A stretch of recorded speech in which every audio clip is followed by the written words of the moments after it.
Economics is often about trade-offs. If I increase my prices, then I might expect to sell less goods. And if a country wants to stamp out the coronavirus, then it might need to sacrifice its economy.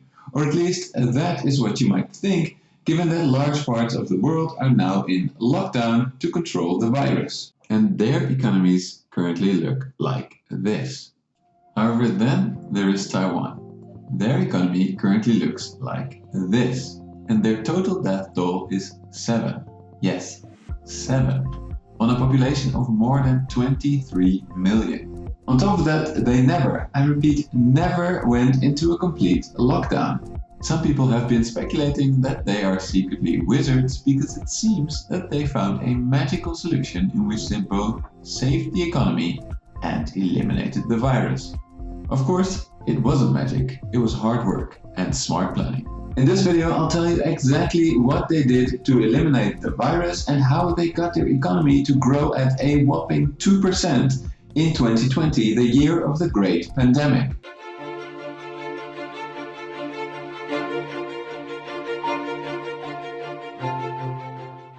On the 31st of December in 2019, when the news started coming in that a new coronavirus had emerged in Wuhan, China, the Taiwanese government acted swiftly by monitoring all incoming passengers, and especially those from Wuhan and later Italy. While Europeans were still skiing and partying in northern Italy, the Taiwanese identified all people who had visited any high-risk area and forced them, plus those with whom they had been in contact, to quarantine for 14 days. This wasn't done wishy-washy as it was in Europe, where people were naively trusted to always self-isolate. Instead, the government regularly checked in with people in quarantine by phone and in suspicious cases even in person. Furthermore, the government enforced mass masking to limit potential transmission by people who did not have any symptoms but were still spreading the virus. Also, the opening of primary schools and high schools were delayed by 2 weeks until more was known about the possible transmission via children. Finally, when in March 2020 the Chinese epidemic looked like it was becoming a worldwide pandemic, a ban on large gatherings came into effect. In addition, by mid-March, entry to non-Taiwanese citizens or residents was severely restricted. But even with all these measures in place, there were still significant outbreaks in Taiwan. For example, before visiting Japan, the infamous Diamond Princess cruise ship had docked in Taiwan and its infected passengers had visited several locations on the island. In response, the Taiwanese government swiftly published all of these locations and instructed people who had been in contact with passengers to self-monitor and home quarantine. Confirmed contacts were also tested immediately. Another possible outbreak occurred in March 2020 on a Navy ship, where there were 36 confirmed COVID cases. Again, the government acted swiftly by testing all onboard passengers and possibly contacts on land. On top of that, all previous measures remained in place. Strict border controls, extensive track and trace, mass masking and mass testing, and forcing people to home quarantine. Now you might think my government did all of these things as well in one way or another, but I think the crucial difference is that the Taiwanese government did all of these right from the start. In other words, they never let the virus get out of control. Then in April 2020, the unthinkable happened. Taiwan eliminated the virus on the island, and the economy has been churning ever since.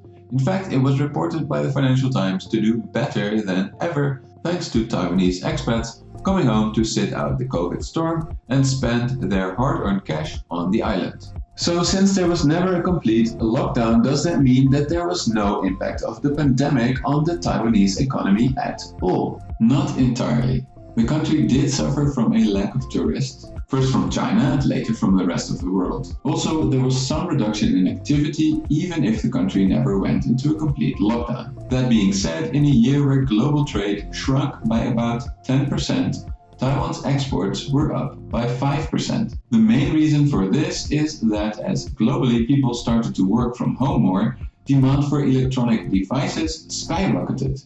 And who manufactures these types of devices? Exactly, Taiwan does. Finally, China is by far Taiwan's biggest export market. And like Taiwan, China was able to control the virus fairly well. meaning that Taiwan's biggest export market was not affected too much. So Taiwan's economic COVID miracle was a combination of three crucial factors. The first is that they were cautious in their virus-fighting approach. The second is that they worked hard to implement their anti-virus policies. And the third is that they were just lucky. Lucky because they just happened to be specialized in electronics when a massive pandemic hit, and because their biggest export market didn't suffer as badly as the rest of the world. That being said, Taiwan has shown us that the economy and health are not a trade-off. It's possible to have both.